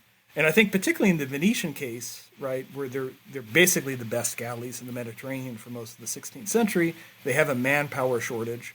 And so you get this kind of hesitation at times to use capital ships. And when you lose them so spectacularly like this in this battle, how does that affect your ability or your willingness to take risks, in the next engagement?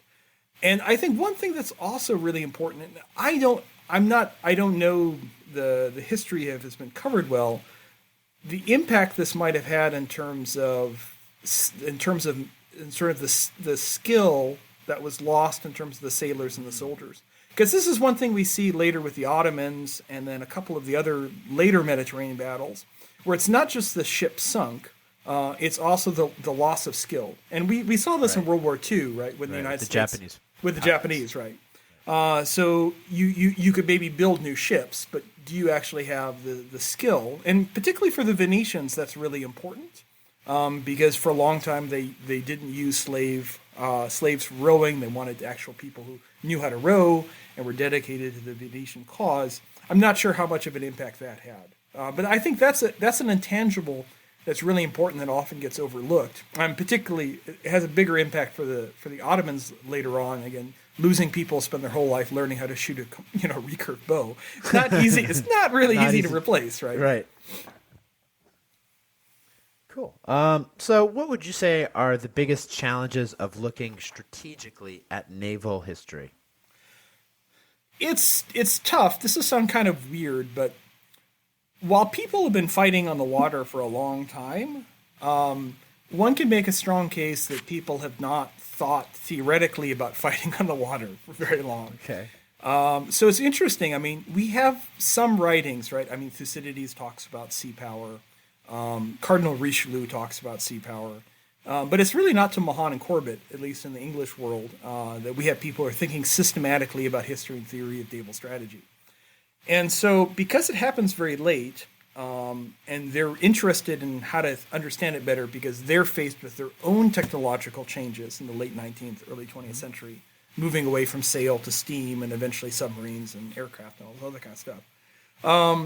They kind of take a look at history that they where they saw change, and they're trying to come up with sort of rules, concepts, principles to guiding it. And I think one of the challenges is, and again, this is the sort of John Gilmartin's big thesis, is that Mediterranean warfare had some fundamental differences compared to Atlantic sort of age of sail warfare, which changes a bit of how we should think about strategy. And that also informs how we read history, right? So if you have a kind of conventional Mahanian viewpoint, some of these battles don't make as much strategic sense as they would to participants at the time. And I think that's also important when we think about strategy, and this is a much larger sort of intellectual discussion about strategy, about dangers of thinking ahistorically about strategy, right? About how much is context dependent and how much are just universal truths like gravity or something that just exist.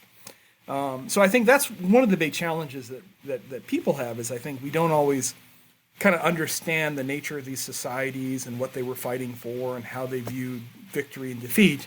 They might view it differently, say, than we do, say, today. Okay. So I think those are really important. And then how technological and societal changes happen and how that's going to impact things. I'd say quite important. Got it. So you have to understand naval warfare, especially going in the past, you really have to put it into the context of the time and what the goals of the parties involved were and get out of kind of what you would say is the more ocean-based point of view that we've kind of picked up from understanding modern warfare, especially World War II and World War I. Yeah. Okay. Cool. All right. Great. What made 16th century Mediterranean naval warfare different? I think the nature of the galleys. These galleys are so fascinating. All right. Tell us about these galleys, I man. think the galleys are fascinating. I think it's just interesting because you've got such a fundamentally different piece of platform, right? So you've got something that's very people intensive, right? It's got to be moved by muscle. And so it's got to be moved by rowers. And there's a whole bunch of complex mathematics, that I have no idea how it works, about ratios of how many rowers to the size of the galley and things like that. And this changes, importantly, over the 16th century. But I think it gives a lot of limitations that we don't always think about. And I think that's one of the intangibles about military history, I think that's so challenging and so fascinating, is about the context in which it's operating. So I know, like, when you look at the galley, right, it kind of reminds me, like, when you're in college and you watch, like, the rowing team. You know, like, you see that it looks so fast, right, because these people are moving this little boat. But, galley dash speed is like 7 knots, right? So if you could take a bike on the water, you would just go right by them. Yeah, you'd be like, hurry up, boys. I got my racing turtle today. My racing turtle is outpacing them.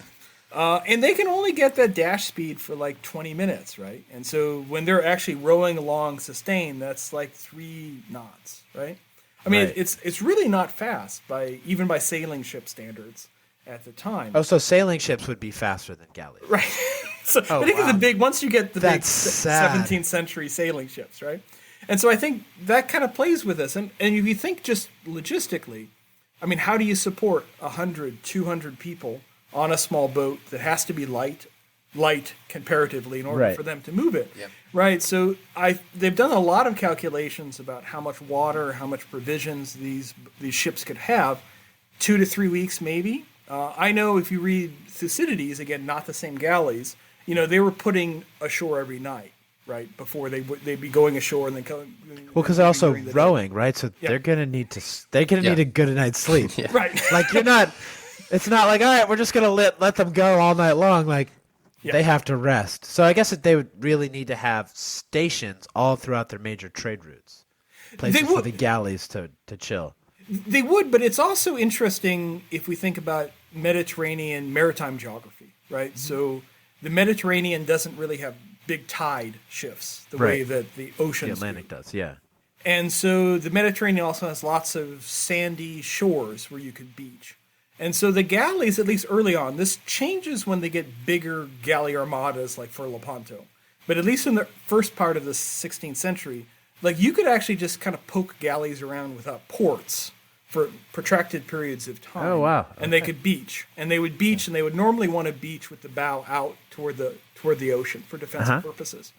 And so you could move galleys around. And the other thing that's interesting, like, you could do this without a lot of nautical charts, right? Because the Mediterranean is not the Atlantic, right? So you don't have a lot of the areas are like, what's over there? It's a beach. Should we land the galley? That sounds like a good idea, right? Right, and the draft on a galley is probably pretty small, right, compared to a sailing ship. Yeah.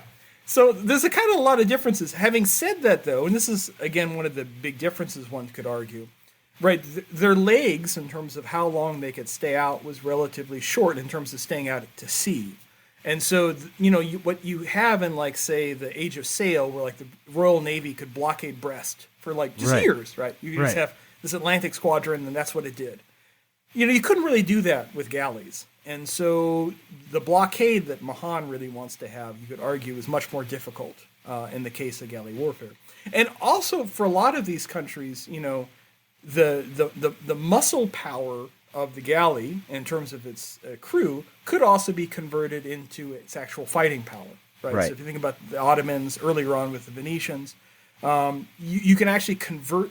It's a sort of fungible force, right? That could be landed for a siege or an attack, or something like that, which is very different than a sailing ship, which might have submarines on it. Maybe you could ask get some untrained sailors to pick up a guy, go attack someplace, which did happen in the Caribbean and places like that. But I mean, if you look at the other extreme, you look at the Spanish. I mean, you just had hundreds and hundreds of guys on these galleys that you could deploy and land as Marines and things, and really do something on land with the forces. So they're really interesting. And I think the thing that's also interesting too is the 16th century goes along. And this is an interesting question because I wasn't able to determine what types of galleys the Venetians had at the battle, but it's not until about 1510 to 1520, right, that you start seeing the much larger cannon armaments on the galleys. So at 1509, I'm not sure how well cannoned armed those 17 Yeah, they galleys were. definitely had cannons, but I think they were probably little small, Yeah, like 2-pounders or falconets? 4-pounder falconets. Yeah, yeah, not basically the good for taking off a dude's head, but that's about it.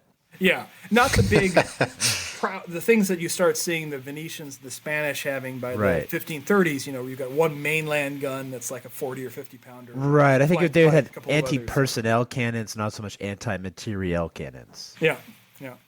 So then that's just fascinating. Putting on cannons and all the other things. It's just for me. And the other thing, not to get all geeky again, the other thing that's really interesting is how long galley warfare lasts in certain regions, right? So I mean, the Venetians and the Ottomans are duking it out as late as 1717. Right. There's huge galley operations in both the Black Sea and the Baltic during the early 18th century. The Russians fighting both the Swedes and the Turks. I mean, it's fascinating to me, and it's not, because our kind of Victorian linear view of history says old technology go away, and then new technology come, right? Right. Because all of history was leading up to, the Victorians as the end product of history. Yeah. I suppose kind of with the same naivete we had in like the 1950s and 1960s United States of America, where all of history had been leading up to that great moment. Up to that one point, yeah. Up to that one point. Awesome.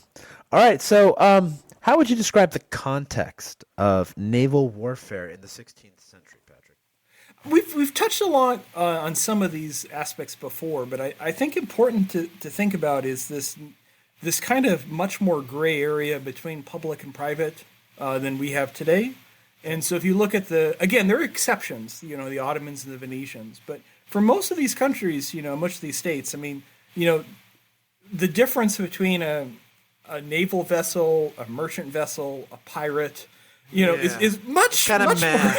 more, much more blurry. Of course, a perspective, right? Knights of Malta, versus Barbary Corsairs, what are they doing? Who are they? Are they pirates? Are they crusaders? Right. Are they auxiliary naval forces? Yes, right. They're all Right. The answer is yes. yes, and I think that's really important. And so you get a lot of these different considerations. And while it's almost become kind of commonplace, right, to make these kind of jokes about the condottieri, about, I've been contracted to fight, but I don't want to lose a lot of guys today. So, Yeah. I especially don't want to lose this guy right here. Right here, this guy here. So you get that, I would argue, even more so in a lot of these battles. Again, particularly you think of Doria and things. I mean, if you've sunk a lot of your capital into these really expensive galleys that the Spanish are contracting with you for, your notions of victory, what's an acceptable loss, Right. how you should perform that day, are very different than I think what we think about in a modern concept, which is a uniformed professional navy with ships that are gray, that have numbers on the side, Right. that are very official. And even in terms of manning the galleys, I mean, you guys will talk about Lepanto, later on, but you think about how mixed the crews or the forces on there, particularly the Venetians being so undermanned, taking on Spanish and other forces on there. I mean, it's fascinating. It's very different than our sort of modern notion of this is a British ship. It's got British sailors on it. Right. I mean, you could have all sorts of craziness. Like this is a Spanish ship, but it's actually run by the Papal States. And its captain They're is being contracted out for the Papal States for the king to get a favor from the Pope so that his brother can be made the bishop of, Salamanca or whatever. Right. I mean, it's kind of crazy in a sense, right? And I think that's something I think it's hard for us as a modern day type of person to necessarily engage with it. But it's super fascinating, I think. But now the Venetian Navy had a lot of the characteristics of a modern nation state. I mean, they did not have. I mean, they had an oligarchy, I guess, to an extent, but there was no monarchy. There was no Duke of Venice. It was a republic. Mm-hmm. Yeah, and so the sailors on the ships, at least when they were Venetians, were how we would be used to thinking of, an American or a British sailor on a British ship or an American ship, with all of what that means. Whereas I think what you're talking about, where they're subcontracting out in other contexts. So I wonder if Venice is a little bit different there. Yeah, I mean, the Venetians really have these, they really have an amazingly well-developed administration. And in all senses of the word, I mean, both in terms of, you could think about how Venice arguably, right, is the country that develops the first modern diplomatic corps. Right. First kind of quasi-modern sort of intelligence gathering apparatus, right? Right. I mean, there's all these things the Venetians do, and part of it, I think, is just because of its size. One, it had the money to do that, but these constant challenges of being smaller, right, than a lot of the other countries around it, it had to develop these resources for more efficient extraction of capital and the ability to turn that capital into some sort of coercive instrument, both internally and then externally.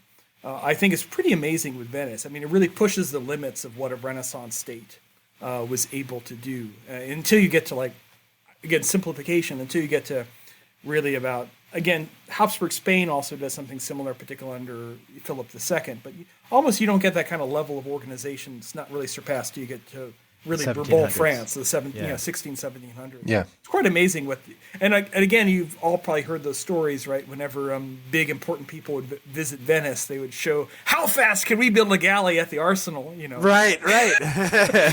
kind of a thing. It always reminds me of like those 80s movies. So, like, how fast could you build a Toyota? Right? You could totally see the Venetian montage if they were making movies with the 80s music in the background. So it's We're really gonna have impressive. The vacuum cleaner debate. Megan's gonna pop in and be like, Awesome. All right. So now moving away from ships a bit in naval warfare, what was the geopolitical and economic changes going on at the time that influenced the Battle of Polesella? I think we touched a little bit on them earlier, but I think it's really important how the Italian wars really changed this Mediterranean world. And it's not just the Italian wars. I'd also, the rise of the Ottomans as well, and the discovery of the New World. I mean, individually, any of these changes would be massive, right? Right. But unfortunately for people in the 16th century, it happens all at the same time, right? Which is kind of crazy if you think about it. May you be cursed to live in interesting times. Yes.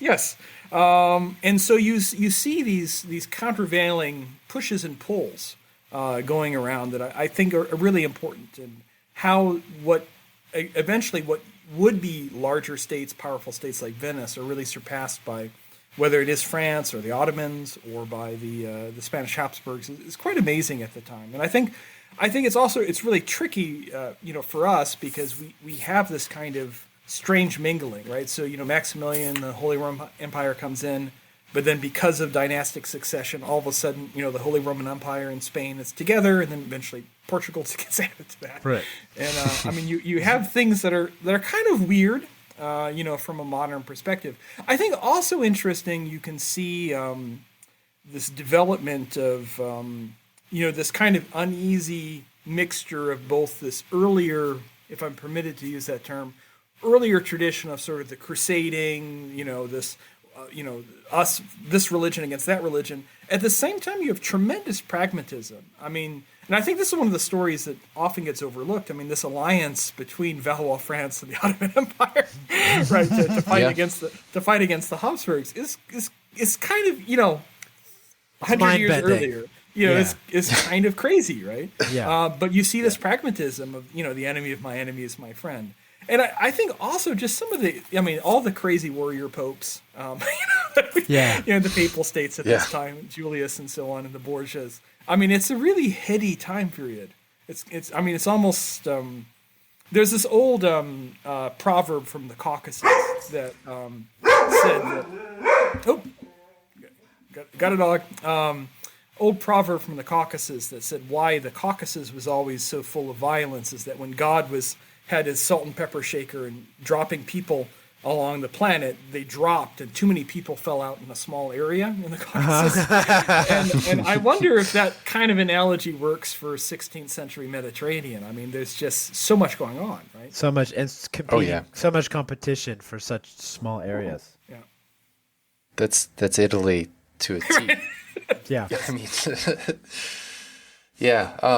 it's really fascinating. That's a lot of my current research has kind of put me on this bent of looking a lot at Charles V and the succession between Maximilian to Charles, because Manciolino's patron, Luis Fernandez de Cordoba, was actually a part of the Spanish court for a while. So he went to Flanders and was a part of young Charles's court and escorted him to Spain and escorted him into power, basically. And so he's a big part of that story, and I've been doing a lot of research on that lately. And it's crazy because, you know, by the time this episode comes out, we'll have released our part 2 of episode 3, so I can talk about the Siege of Padua. But one of the things that Stephen and I noticed right away about the Siege of Padua is that it feels like Padua is the death of chivalry and the chivalric notion, where you have Maximilian, who, you know, calls himself the last knight. And, you know, I mean, that's a real moniker that he really believed in. And he wrote books to Charles that he gave him as a young boy, like The Wise King or The White King. And then I'm going to totally mispronounce this because I don't know how to speak German, but Der Dunk, which is basically his own chivalric poem that he wrote about himself. You know, and he passes these on to Charles, but one of the ideas that he passed on to Charles was the idea that the Holy Roman Empire's objective should always be to crusade. Like they should, and that's Charles spent his entire life trying to build a crusade. And of course it never actually came to anything. Right.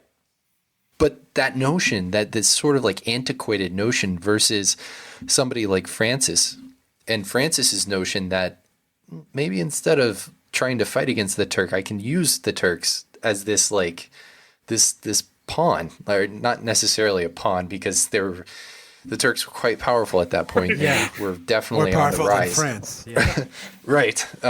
You know, whether Francis believed that or not, you know, who knows? But you know, it sort of played out throughout the historical narrative, and it's kind of one of those things. It's just, you know, it's like you see these shifting sands and you think that you understand what the perspective is. And of course, people at the time are sitting there and theorizing about what their perspective is and whether or not things are going to progress in a certain way. And of course, we can look back with that 2020 vision of how things actually play out. But, you know, those mentalities and kind of seeing where I think Venice, even though I think Venice would have agreed with the idea of a crusade had Charles like successfully been able to do it, because they would have financed it and they probably would have been the ones supplying the ships as they always had. But so they would have loved that. Plus it would have given them an opportunity to take more possession of areas in the Mediterranean, because, you know, I mean, they were perfectly happy when Ferdinand started to go after the Barbary pirates. They were like, yeah, let's do this. Come on. We would love to have somewhere in Tunisia, please. Could we have something in Northern Africa? That would be like perfect, because then, you know, they could really start pinching things off outside of just having, you know, this base in Malta that they didn't have control of. So, yeah, it's kind of crazy. Like the reality of the situation, but also like people's perspective in that situation, and whether they're at that contemporary mindset or whether they're just kind of like living in this kind of antiquated ideas. You know, I think it's really interesting because I think, and again, this is just sort of drawing upon other people's debates that I've come across, but I think one thing that's interesting in the 16th century is you have this period of change that we're talking about. So on the one hand, you can still see people who value this chivalric idea. And you think about how much, we mentioned Furiosa earlier. I mean, this huge outpouring of chivalric literature and poems in the 16th century. I mean, so much so that Cervantes writes, like, you know, one of the best books in the history of literature, right, railing against how bad this literature is and what it does to you, right? Yeah. And so it's interesting. Like, one of the things when I had Ton Foy gave a lecture for my school, one of the things, an argument he made was that in the 16th century, this was almost like the Marvel franchise, right? Of people, like the chivalric literature was like superhero movies, right? It showed you this ideal, and everybody was nuts about it, and maybe it warped their viewpoint a little bit. But I think it's interesting because these coexist, right? So at the same time, like Francois the First is, he's doing his, this very modern realpolitik alliance with the Ottomans. He also does cultivate, right? That like just like Maximilian, just like Henry VIII, they are these manly men of chivalry, right? And we think about the important role of the French heavy cavalry, the gendarme. It stays. And in France, even in particular, the Royal Army during the religious wars later on in the 16th century, relied heavily upon this, what was going in other places in Europe, sort of a form of warfare, a form of soldiers that was sort of dying out, so to speak. They used a lot of gendarmes during the Civil War. And so you have this kind of mix, right, where people are looking around, they've got these older sort of notions of themselves and their values in this new place. And one could argue, too, that as these values, these older values are threatened, right, they become somewhat more rigid and much more developed, right? You see the order of all of these different knighthoods and things that get going in the 16th century as people are trying to cling on to these the more values, outmoded it becomes, the more people like double and triple and quadruple down on it. Right. Yeah. I was into LPs before they were cool, right? Right. Right. All right. Now, in terms of technology, sorry. No, go In terms ahead. of technology at the time, how was it changing? We've talked about society. The cannons are a big one in terms of both the naval warfare and the land warfare. So I think one thing that doesn't often get covered, right, is what it was like when the French came into Italy with the artillery that they had developed over the course of the 100 Years' War. And then, moreover, on the other side of the Mediterranean, what the Ottomans were able to develop in terms of siege artillery. And I think that really changed, and you can see this development of what would later be called the Trace Italian fortresses and things like that. So I think it's really important. I think one part that gets overlooked, I think, is that when we see things in the 16th century that look very familiar to later time periods. So the development of the sailing ship with broadsides, or the starfort, the Vauban-style Trace Italian starforts.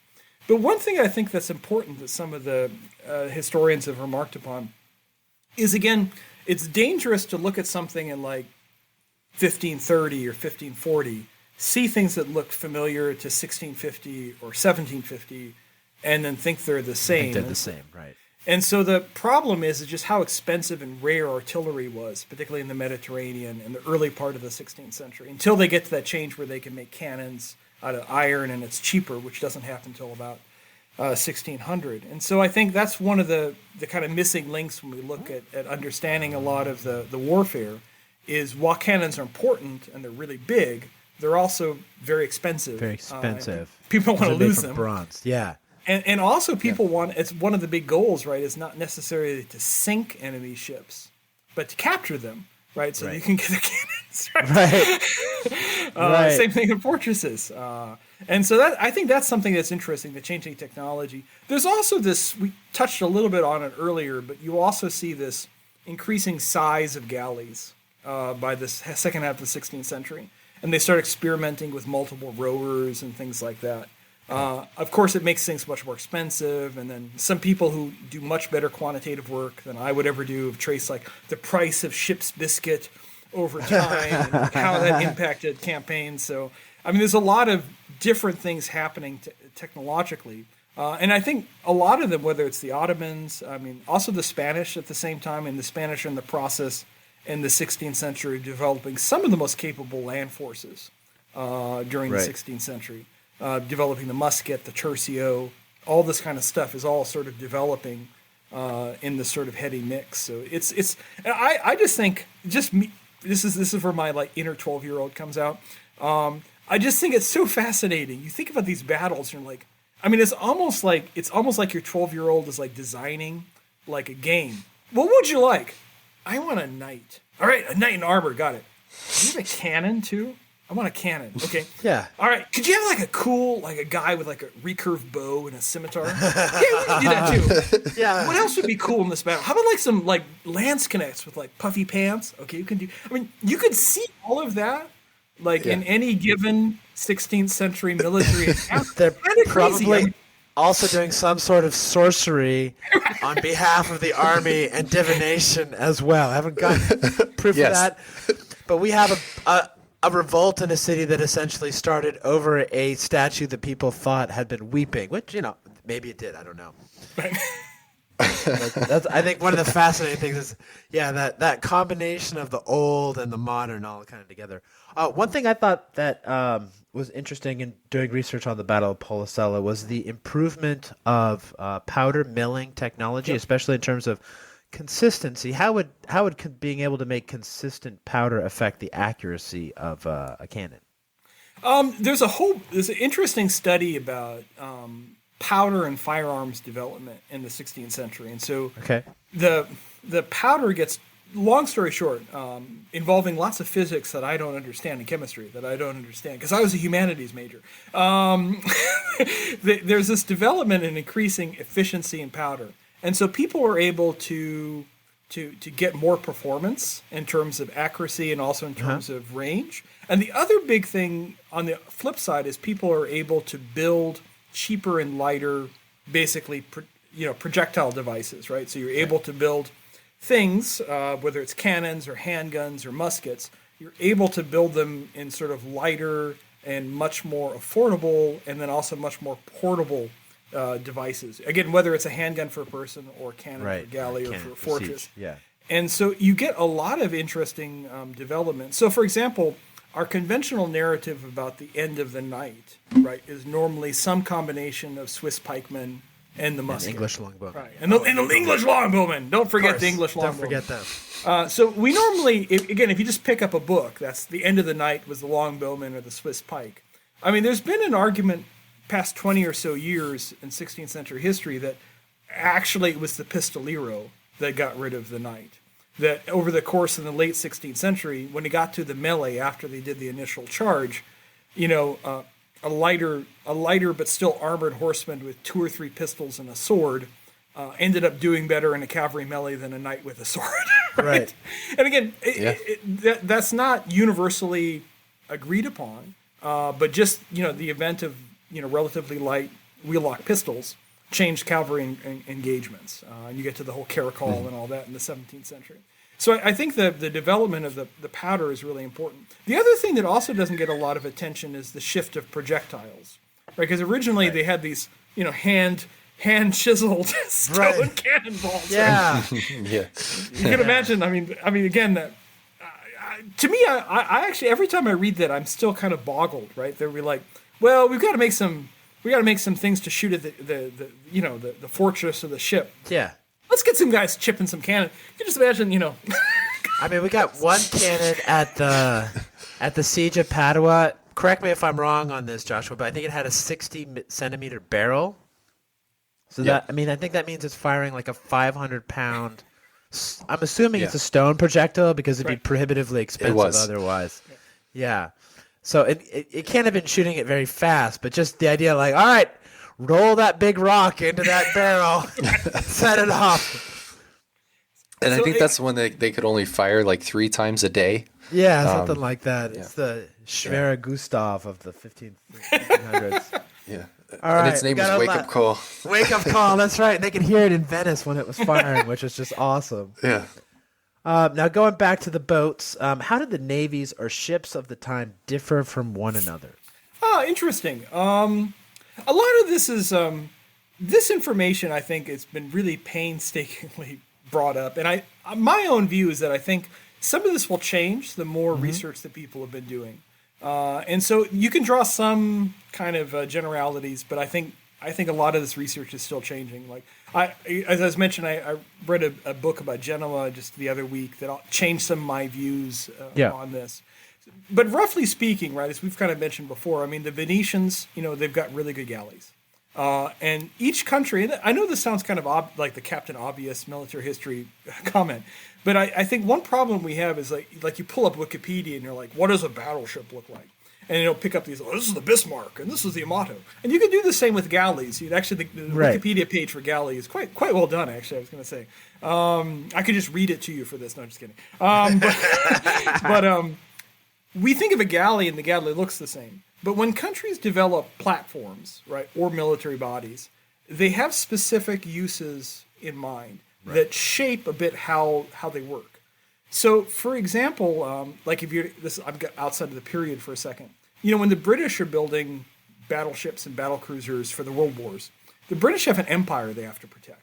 Right. So they have to build ships that have the ability for people to sail comfortably for long periods of time through all different types of climates.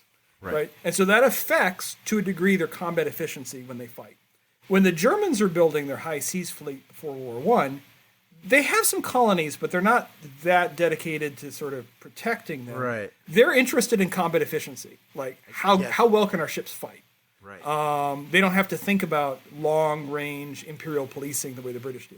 So you also see that in the Mediterranean. So like for the Venetians, right, they have to have ships that move fastly, that are with their rowers. They have to have ships that they're okay with having less men on them than most of their competitors.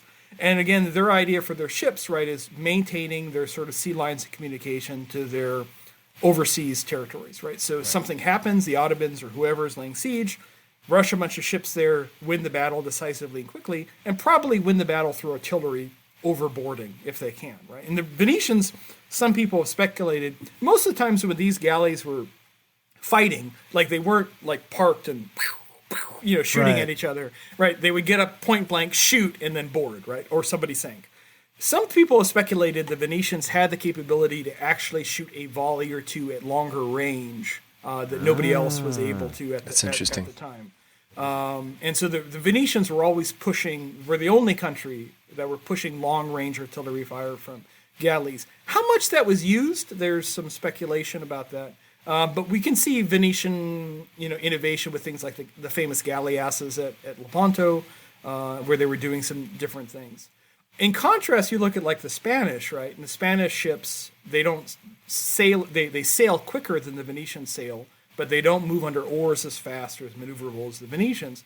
But the Spanish, they put lots of men and lots of guns on their ships, right? So their combat power was quite impressive, particularly as the 16th century goes along and more the Spanish are able to spend a lot of money, both on men and on better cannons. And so the Spanish are able to do a lot of things in terms of combat power. The more difficulty is for the long-range stuff. That's more of a challenge for the Spanish. Ottomans, in contrast, right, they've got very maneuverable ships. They're somewhere in between the Spanish and the Venetians in terms of sailing and versus rowing. But in many ways, the Ottomans are interesting because the Ottomans are kind of what we would term under modern parlance a power projection fleet. Right, so they're interested in taking large amounts of men and cannons, taking a place, like whether that's an attempt on Malta, whether that's Cyprus, Rhodes, all these places. I mean, you see this development in the 16th century, a very, very ambitious ability to project power with the Ottoman fleets. So it's quite impressive. And then you've got people in between. Some of our work here is a little bit less clear, but probably a lot of the Italian states that were working with the Spanish, their galleys seem to reflect more of the Spanish design. And then you've also got the Barbary Corsairs who've got their own, and the Maltese as well, who've got different galley designs. But I think that's a really important point that often gets overlooked. People are going to build structures for their own needs. And so while it might both look like galleys, the galleys will actually have some slight differences that are significant differences. That's a good and really interesting point, how it is a platform for a country's needs, and so it will differ on that. That's, wow, cool. Yeah. Great. Also, awesome. Since this came up, we talked about Cervantes a lot and Lepanto a lot. You guys may know this already, but I stumbled across the fact that Cervantes was at Lepanto. Yes. I think it's just going to be a ton of fun. Oh, yeah. We also... Two other little bits that we kind of brought up that are going to become relevant as we continue in our timeline here. Ugo Pepole, so you mentioned Genoa, and Ugo Pepole is going to become basically the reason why Genoa stays independent and helps bring the Doria back into power in Genoa. So that's going to happen in our timeline. To go into that. Yeah. Awesome. And then, what's the other one? Yeah. The other one was that. What was the other one? Oh man, I lost it. I hate that, man. got too caught up on Ugo Pepoli. Well, that's okay. I'll let All it right, go. well, we're over the 2-hour mark here. So I think Patrick has stuff he has to get on to. Well, some Patrick, notes, yeah. thank you so much for coming on. This was very enlightening, man. Oh, thank you very much for having me. This was a lot of fun. Yeah, this is great. Yeah, it was great. Thanks, Patrick. Thank Thank you so for much, having me. Patrick. You guys are doing awesome stuff. Keep at it, man. All right, thanks, man. All right. Thank you. Take care. Yeah, bye.